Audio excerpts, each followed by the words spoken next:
मित्रों नमस्कार, मैं आचार्य गोपाल दत्तप्रीति। मेरे YouTube चैनल गोपाल प्रीति जी में आपका हार्दिक स्वागत है, अभिनंदन है। मित्रों, आज बात करते हैं कार्तिक मास के कृष्ण पक्ष की एकादशी के बारे में। किस दिन एकादशी का व्रत पड़ेगा, कब एकादशी करनी चाहिए, तो यह आपके मैं बताने जा रहा हूँ। और एकादशी का महात्म्य भी मैं आपको बताने जा रहा हूँ। जो लोग एकादशी का व्रत करते हैं वो महात्म्य को अवश्य सुने। तो शुरू करते हैं एकादशी का महात्म्य, और एकादशी का पारायण का समय भी आपको बताऊंगा। तो आप ध्यान से वीडियो को सुने और एकादशी का महात्म्य को जाने। तो आप वीडियो को साथ साथ में लाइक और सब्सक्राइब भी करते जाएं। शुरू करते हैं। कृष्णाय वासुदेवाय हरे परमात्मने प्रणता क्लेशनाशाय श्री गोविंदाय नमो नमः। एक बार की बात है कि युधिष्ठिर जी बोले भगवान कृष्ण से, क्या मुझे कार्तिक मास की कृष्ण पक्ष की एकादशी का जो व्रत है उसकी कथा सुनाइए। इस एकादशी का क्या नाम है और इससे कौन सा फल प्राप्त होता है, यह सब विस्तार पूर्वक आप मुझे बतलाएं। तब भगवान कृष्ण बोले कि राजन, कार्तिक मास के जो एकादशी है कृष्ण पक्ष की, उस एकादशी का नाम रमा है। इसके व्रत से सभी पाप नष्ट हो जाते हैं। इसकी कथा इस प्रकार है कि एक प्राचीन काल में एक जो राजा थे, मुचकुंद नाम के एक राजा राज्य करते थे। उसके जो इंद्र, वरुण, कुबेर, विभीषण आदि मित्र थे, वह राजा सत्यवादी था, विष्णु भक्त था। उसका राज्य बिल्कुल निष्कंटक था। उसके जो घर में एक उत्तम चंद्रभागा नाम की लड़की उत्पन्न हुई। उसने उस लड़की का विवाह चंद्रसेन के पुत्र शोभन के साथ में कर दिया। एक समय वो अपने ससुराल में ही था कि एकादशी पड़ गई। जो उनका जमाई था वो उन्हीं के घर में था, तो एकादशी पड़ गई। चंद्रभागा सोचने लगी कि एकादशी समीप आ गई है, परंतु मेरा पति अत्यंत कमजोर है, यह कैसे व्रत करेगा। और मेरे पिता की तो आज्ञा कठिन है कि उनके राज्य में दशमी के दिन ही ढिंढोरा पिट जाता है, सुना भी कि कल एकादशी है, सब व्रत करेंगे। अब उसको सुनकर के शोभन अपनी पत्नी के पास गया और बोला, प्रिय, तुम मुझे कुछ उपाय बतलाओ, क्योंकि मैं व्रत करूंगा तो अवश्य ही मर जाऊंगा। इस पर चंद्रभागा बोले, हे प्राणनाथ, मेरे पिता के राज्य में एकादशी के दिन कोई भी भोजन नहीं करता है। यहाँ तक कि हाथी, घोड़ा, ऊंट, पशु आदि भी तृण, जल इत्यादि ग्रहण नहीं करते। फिर यहाँ मनुष्य कैसे भोजन कर सकता है। यदि आप भोजन करना चाहते हैं तो किसी अन्यत्र दूसरे स्थान पर चले जाइए, और यदि आप इसी स्थान पर रहेंगे तो आपको व्रत करना पड़ेगा। इस पर शोभन बोला कि हे प्रिय, तुम्हारा कहना बिल्कुल सत्य है। अब मैं व्रत अवश्य करूंगा, भाग्य में जो लिखा होगा वो होएगा। ऐसा विचार करके एकादशी का व्रत किया। भूख प्यास से अत्यंत पीड़ित होने लगा। सूर्य भगवान के अस्त हो गए और रात्रि में जागरण के लिए रात्रि का समय आया। अब शोभन दुख देने वाली ऐसे स्थिति हो गई कि रात्रि शोभन को वो दुखी करने वाली रात्रि रही।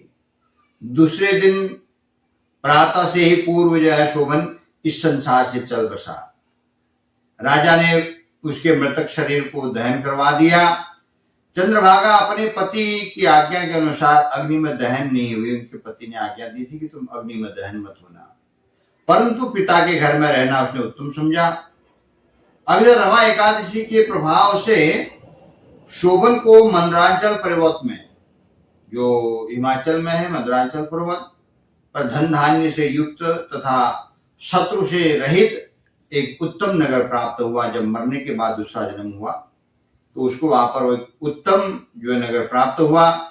उसके महल में रत्न मणि स्वर्ण के खंभे लगे हुए थे और स्वर्ण मणियों के सिंहासन सुंदर वस्त्र आभूषण से बैठा हुआ, आभूषणों से युक्त गंधर्व तथा अप्सरा उसकी स्तुति करते थे। उस समय राजा शोभन जैसे मानो कि ऐसा प्रतीत होता था दूसरा इंद्र बैठा हो। एक समय मुचकुंद नगर में रहने वाला एक सोम शर्मा नामक ब्राह्मण तीर्थ यात्रा के निकला और घूमते हुए उसने देखा, वो ब्राह्मण उसको अपने राजा का जमाई जान करके उसके पास गया। जब वो ब्राह्मण तीर्थ यात्रा पर निकला तो देखते देखते उस नगर में भी पहुंचा तो उसने देखा राजा कौन है, तो राजा को उसने देखा तो ये तो हमारे राजा के जमाई हैं। उसके निकट गया और राजा शोभन ब्राह्मण को देख करके आसन से उठ खड़ा हुआ और अपने ससुर और स्त्री चंद्रभागा की कुशलता पूछने लगा। सोम शर्मा ब्राह्मण बोले कि हे भगवान, हमारे राजा कुशल पूर्वक हैं, आपकी पत्नी चंद्रभागा भी बिल्कुल कुशल पूर्वक है। अब आप अपना वृतांत बताएं। मुझे बड़ा आश्चर्य है कि ऐसा विचित्र और सुंदर नगर न तो मैंने कभी आज तक देखा और न कभी किसी ने देखा है। आपको किस प्रकार प्राप्त हुआ? तब शोभन बोला कि यह कार्तिक मास के रमा एकादशी के व्रत का प्रभाव है, इसी से मुझे यह अनुपम नगर प्राप्त हुआ है। तो ये व्रत के देखो कितने बड़े प्रभाव होते हैं जी। परंतु यह अध्रुव है, अपूर्ण है। इस पर ब्राह्मण बोला है कि राजन, यह अध्रुव कैसे है? तो ध्रुव किस प्रकार हो सकता है? सो आप मुझे बतलाएं, मैं आपके कहे अनुसार वही उपाय करूंगा ये जो ध्रुव हो जाए।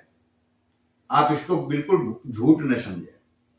तो शोभन बोला कि हे देव, मैंने अश्रद्धा पूर्वक, श्रद्धा से नहीं अश्रद्धा पूर्वक यह व्रत किया एकादशी का, रमा एकादशी का, उसके प्रभाव से मुझे यह जो है नगर प्राप्त हुआ, इसलिए मैं इसे अध्रुव मानता हूं।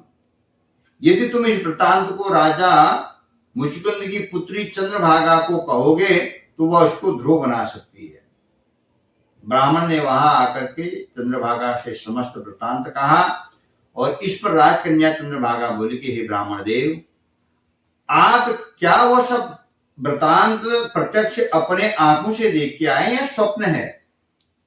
इस पर ब्राह्मण बोला कि हे पुत्री, मैंने तेरे पति शोभन तथा उसके नगर को प्रत्यक्ष देखा है, परंतु वह नगर अध्रुव है। तो कोई ऐसा उपाय कर जिससे वह ध्रुव हो जाए। इस पर चंद्रभागा बोली कि हे महाराज, आप मुझे उस नगर में ले चलिए, मैं अपने पति को देखना चाहती हूं। मैं अपने व्रत के प्रभाव से उस नगर को ध्रुव बना दूंगी। चंद्रभागा के वचन को सुनकर के ब्राह्मण उसको मंदराचल पर्वत में ले गए और उसके पास में ही जो है वामदेव का आश्रम था। वामदेव के आश्रम में ले गए। वामदेव ने उनकी कथा सुनी, चंद्रभागा का मंत्रों से अभिषेक किया। चंद्रभागा मंत्र तथा व्रत के प्रभाव से दिव्य देह धारण करके, मानव देह नहीं, दिव्य देह धारण करके अपने पति के पास चली गई। शोभन ने अपने पति चंद्रभागा को देख करके प्रसन्नता पूर्वक उसको अपने बाएं अंग में बैठाया। चंद्रभागा बोले कि हे प्राणनाथ, अब आप मेरे पुण्य को सुनिए। जब मैं अपने पिता के घर में 8 वर्ष की थी, तब से ही मैं सविधि एकादशी का व्रत करने लगी हूं। उन्हीं व्रतों के प्रभाव से आपका यह नगर ध्रुव हो जाएगा और समस्त कर्मों से युक्त होकर के प्रलय के अंत तक रहेगा। चंद्रभागा दिव्य रूप धारण करके तथा दिव्य वस्त्र अलंकारों से सज करके अपने पति के साथ आनंद पूर्वक रहने लगी और शोभन उसके साथ आनंद पूर्वक रहने लगा। हे राजन, भगवान कहते कि हे राजन, मैंने यह रमा एकादशी का व्रत और महात्म्य कहा। जो मनुष्य एकादशी का व्रत करते हैं उनके समस्त ब्रह्म हत्या आदि पाप भी नष्ट हो जाते हैं। मनुष्य रमा एकादशी का महात्म्य को जो सुनते हैं वो अंत समय में विष्णु लोक को जाते हैं। तो इसलिए व्रत करने के बाद में एकादशी का महात्म्य अवश्य सुनना चाहिए। व्रत करके भूखा रह करके कोई फायदा नहीं है।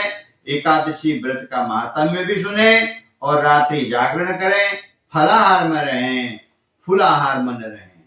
तो इसलिए आप 17 तारीख अक्टूबर 2025 को रमा एकादशी का व्रत करें और रात्रि जागरण करें। दूसरे दिन जो 18 तारीख है, 18 तारीख को 6 बजे से 8:37 तक का आप व्रत का पारायण करें। तो इस प्रकार आप जो है